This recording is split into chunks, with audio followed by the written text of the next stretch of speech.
Faltan menos de 48 horas para que comience la tercera campaña electoral de los últimos 7 meses.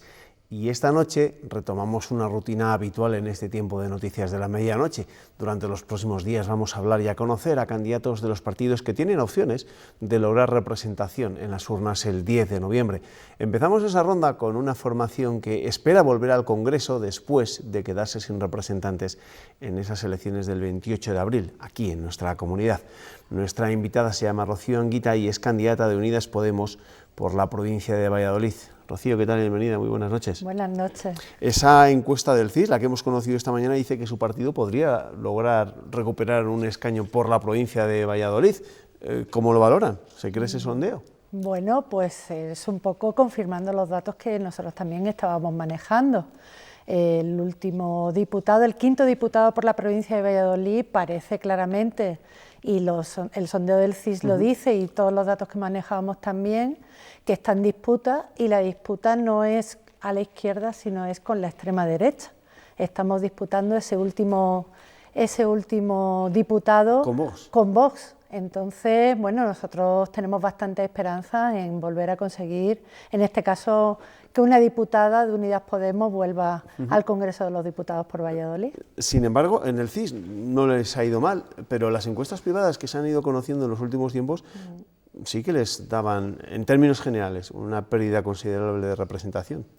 Bueno, yo creo que una pérdida no muy considerable, porque en muchos territorios lo que pasa es que siempre en las proyecciones de las encuestas estamos disputando el último escaño de cada provincia, entonces es muy difícil afinar mucho ahí, es muy complicado, y también la situación política, no es lo mismo hacer una encuesta hace 25 días que hacerla hace una semana. Todos sabemos que esto, digamos que el voto evoluciona y además la gente no contesta igual frente a una hipotética elecciones lejos que frente a una convocatoria electoral aquí o frente a ir a la urna en 15 días, ¿no? Es complicado hacer una buena proyección. Claro, es verdad que el trabajo de campo de este CIS que hemos conocido esta mañana se realizó antes de que pasara todo lo que ha pasado en las últimas semanas, que ha sido mucho: sentencia del Procés, disturbios en Barcelona, exhumación de Franco, del Valle de los Caídos. En buena medida, ¿usted cree que durante los próximos días, durante la campaña, se hablará exclusivamente de Cataluña y se olvidarán muchos partidos o muchos candidatos de otro tipo de problemas que nos afectan a nosotros, a los castellanos y leoneses, pues población, sanidad, educación, etc.? Pues nosotros creemos que, bueno, una vez pasado el tema de la sentencia de Cataluña, debemos volver a hablar de los problemas reales de la gente. Y para eso tenemos muchísimas propuestas que estamos intentando hacer llegar a la ciudadanía en la medida que podemos, pero realmente estas elecciones deberían ir de cómo gobernar mejor este país, cómo gobernar para una mayoría que necesita mejores servicios públicos, que necesita una reforma laboral que haga que tengamos sueldos dignos, que necesita que nuestros jóvenes tengan oportunidades. Digamos que necesitamos volver a un poco centrar el debate político ahí, sin decir que el problema catalán no es un problema y no es un problema que tenemos que tratar, pero no puede ser el eje de toda la campaña. Pero Unidas Podemos, ¿cómo cree que se debe afrontar este problema? ¿Por qué quien interpreta que de haber salido adelante el pacto de gobierno entre el Partido Socialista y Unidas Podemos, este pacto hubiese reventado el día en que se conoció la sentencia del Procés? Pues yo creo que no, soy bastante más optimista. ¿Por qué? Porque en política el diálogo es la esencia. Y creo que nosotros estamos posicionados en esa postura de diálogo. Es decir, ¿tenemos un conflicto territorial? Sí, pero un conflicto territorial que no se va a resolver yéndose a los extremos. Yéndose al extremo de, bueno, pues cuanto más aplico el 155, saco toda la policía a la calle, así no vamos a solucionar un problema de una sociedad que es la catalana, que ya está dividida. Y eso es muy grave, y una sociedad española que también está dividida. Entonces ahí tenemos que trabajar por ofrecer diálogo, por bajar el tono, sentarnos y empezar a pensar soluciones diferentes para un país donde todos queremos convivir, pero todo el mundo se tiene que sentir razonablemente a gusto. Bueno, no nos gustaría que Cataluña acaparase evidentemente la campaña electoral ni tampoco que acaparase este tiempo de entrevista. Por eso sí que le quiero preguntar por algo que usted, siendo profesora universitaria, pues le preocupa especialmente, ¿no? La educación. ¿Qué papel, según usted, debe jugar la educación en la sociedad actual y, sobre todo, qué apuesta debe hacer un gobierno, el nuevo gobierno que surja de las urnas a partir del 10 de noviembre, por la educación? La educación es la base de un país, es formar a las futuras generaciones y, de hecho, lo hemos visto en España, el salto tan increíble que ha dado este país en los últimos 50 años, por muchos motivos, económicos, políticos, pero también porque la educación ha dado un salto increíble y nuestros jóvenes han podido llegar a la universidad masivamente y tenemos la mejor generación formada de este país. Entonces, el papel tiene que ser clave, pero para nosotros la clave es el acuerdo con toda la comunidad universitaria. Tú no puedes, toda la comunidad educativa, tú no puedes poner una nueva ley de educación en marcha imponiéndola a una parte de la comunidad educativa y sin que haya unos acuerdos razonables de cómo funciona la educación de un país. Entonces yo creo que ahí hay una clave que es fundamental. Nosotros en el programa llevamos un acuerdo que ya hay con más de 100 entidades de todo el país, sindicatos, partidos, entidades de todo tipo, de la padres y madres, de entidades de la educación, que tienen un acuerdo básico de cómo tiene que ser la educación en los próximos 50 años en este país, cómo poner las bases de un sistema educativo que pueda razonablemente evolucionar con las necesidades que tiene el país, evolucionar con los nuevos tiempos, no nos podemos engañar, y que sirva para tener un acuerdo de fondo, pero para eso tenemos que tener, bueno, pues yo creo que un peso importante en el próximo Parlamento Nacional, claro. ¿Cuáles deben ser las bases de ese acuerdo para la educación según Unidas Podemos? Pues las bases están muy claras. Nosotros apostamos por una educación pública de calidad, gratuita y que no discrimina a nadie. Nosotros tenemos, uno de los corazones de nuestro programa básicamente es que el derecho a la educación es un derecho establecido en la Constitución, en la parte básica de nuestra Constitución, y un derecho con el que no podemos jugar. Tenemos que dar la mejor educación a todos los ciudadanos y las ciudadanas de este país, independientemente de dónde vengan las familias, cuáles sean sus situaciones sociales, culturales, cualquier tipo de consideración. Y para eso necesitamos que la educación pública funcione, y funcione muy bien, y sea una educación pública de calidad como la ha venido siendo hasta ahora. Bueno, le quiero preguntar a mi invitada esta noche por algunas de las declaraciones que hemos escuchado durante la presentación de esta candidatura de Unidas Podemos por la provincia de Valladolid, en este caso al Congreso de los Diputados. Decían ustedes que esta candidatura, la suya, tiene un marcado arraigo en la provincia. ¿La anterior no la tenía? Bueno, está claro que nuestra candidata número 1, Marta Santos, pues es una candidata que es de la provincia, nacida en Valladolid. De la provincia yo no lo soy, pero me considero vallisoletana, llevo más de 25 años viviendo aquí, si lo fuese. Con total implicación en la vida de la ciudad, y yo creo que eso es importante para nosotros.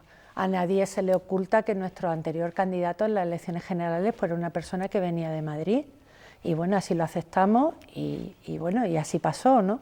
Pero para nosotros sí que era muy importante que fuese una persona que conociese los problemas de nuestra provincia, que a pesar de que somos un poco la ciudad más grande de la comunidad, donde están todos los servicios, pero tenemos problemas, y tenemos problemas como el resto de la comunidad. El problema de la despoblación no es menor. Valladolid ciudad, no Valladolid provincia, que también lo está sufriendo ya. No nos tenemos ya que ir a la montaña leonesa para ver este problema, lo estamos sufriendo aquí. Y estamos sufriendo una situación donde los jóvenes no se nos quedan. Entonces necesitamos gente arraigada. ¿Y esa situación cómo se puede revertir? ¿Cómo se puede volver a arraigar a más gente, a los jóvenes sobre todo? Pues yo creo que a los jóvenes tenemos que ofrecer primero servicios públicos de calidad, y servicios públicos donde tú no necesites, no tengas que estar buscando un médico o un pediatra para tu hijo o tu hija porque vive en un pueblo a 25 kilómetros de Valladolid. Ya no digo vivir a 150, digo vivir a 25 o 30 kilómetros de aquí. ¿Cómo podemos arraigar a los jóvenes? Ofreciendo empleos dignos y de calidad. No podemos tener jóvenes titulados en FP superior y titulados universitarios que le ofrecemos un sueldo de 800 euros. Eso no es posible porque no le hace viable que se puedan marchar de casa y que puedan tener un proyecto de vida. Y luego no podemos tener alquileres desorbitados. Ya no digo ir a compra de vivienda, que eso es otro tramo de la vida, digamos.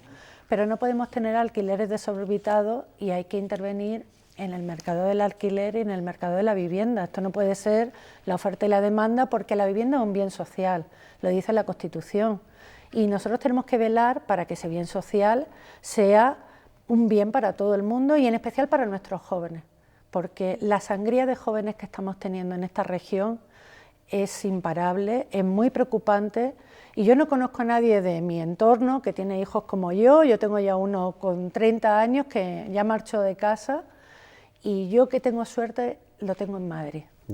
Eso no puede ser. Imagino que después de las elecciones del 28 de abril en Unidas Podemos en Castilla y León tuvieron que hacer alguna reflexión para determinar por qué no tuvieron representación cuando anteriormente sí que habían tenido representación por varias provincias. ¿Qué cree usted que se hizo mal para que Unidas Podemos no lograse ningún escaño en nuestra comunidad en esas elecciones del 28 de abril? No lo sé qué se hizo mal. Yo creo que nuestros representantes no hicieron mal papel en el Congreso de los Diputados, pero también creo que en realidad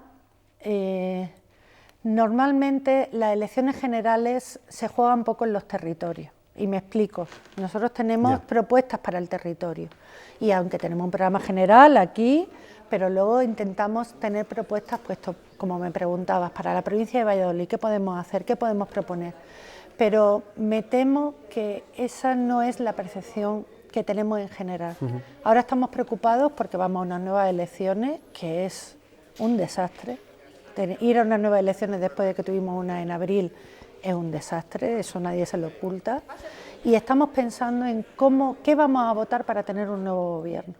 Y eso a veces se vota en esa clave nacional, y por eso las elecciones diferentes convocatorias no son comparables los votos que uno saca en diferentes convocatorias, porque uno va pensando en diferentes claves. Y en ese sentido yo creo que no se piensa tanto en esa clave territorial aquí como en esa clave nacional, que bueno, que es otra circunstancia que dio en que bueno, pues realmente el partido de gobierno pues se asentase un poco más, que son movimientos razonables también, normalmente ocurre, ¿no? El candidato de su partido a la presidencia del gobierno, Pablo Iglesias, insiste últimamente en que ahora la alternativa o la opción de Pedro Sánchez va a ser más mirar hacia la derecha, hacia el Partido Popular, o quizá ahora, como ha dicho el CIS esta mañana, poder pactar con Ciudadanos. ¿Cree usted que a partir del 10 de noviembre, si salen esas cuentas que anuncia el CIS, el Partido Socialista mirará más a Ciudadanos que hacia Unidas Podemos? Ojalá que no. Quiere decir, ¿pero qué percepción tiene después de todos los discursos del candidato socialista? No lo sé, porque nos necesitamos para hacer políticas progresistas en el país. Entonces, las relaciones, bueno, pues no son fáciles, eso todo el mundo lo ve, ¿no? Pero ojalá que no. Yo creo que si nosotros tenemos un grupo parlamentario, bueno, pues del estilo de lo que estábamos teniendo hasta ahora, vamos a ser determinantes en forzar un acuerdo con el Partido Socialista, que yo creo que es lo que tenemos que hacer. ¿A Pablo Iglesias le saldrá caro la decisión de no apoyar en su día a Pedro Sánchez, la investidura de Pedro Sánchez, cuando tuvo la opción de formar parte del gobierno de Pedro Sánchez? Porque esas negociaciones fueron un poco tramposas. Entonces ahí no estaba encima de la mesa todo lo que se decía, y fueron unas negociaciones un poco atropelladas. Después de muchos meses, desde abril, esperamos que pasen las elecciones de mayo, las autonómicas y las municipales, para ver si yo me consolido. Entonces empiezo a negociar tarde, nunca y mal, deprisa. Yo no lo sé. Yo sé que todos tenemos responsabilidad en la situación, ¿eh? Esto no es echar balones fuera. Aquí todo el mundo tiene responsabilidad. Quien tiene más responsabilidad, el partido que intenta ejercer el gobierno, por supuesto. También se lo decíamos a Rajoy anteriormente. Nosotros tenemos responsabilidad en la situación, pero yo no sé si virando hacia otro sitio vamos a conseguir un mejor gobierno progresista para este país. Pues en menos de 15 días, en menos de 2 semanas, saldremos de algunas dudas, no sé si de todas. Gracias, Rocío Anguita, candidata de Unidas Podemos al Congreso de los Diputados por la provincia de Valladolid. Gracias a ti. Gracias y buenas noches. Buenas noches. Y a ustedes también buenas noches. Les dejo ahora con Francisco Cacho la información meteorológica, y les recuerdo, a las 7:30 Pilar Ruiz nos contará cómo se despierta este miércoles Castilla y León. Gracias, que descansen.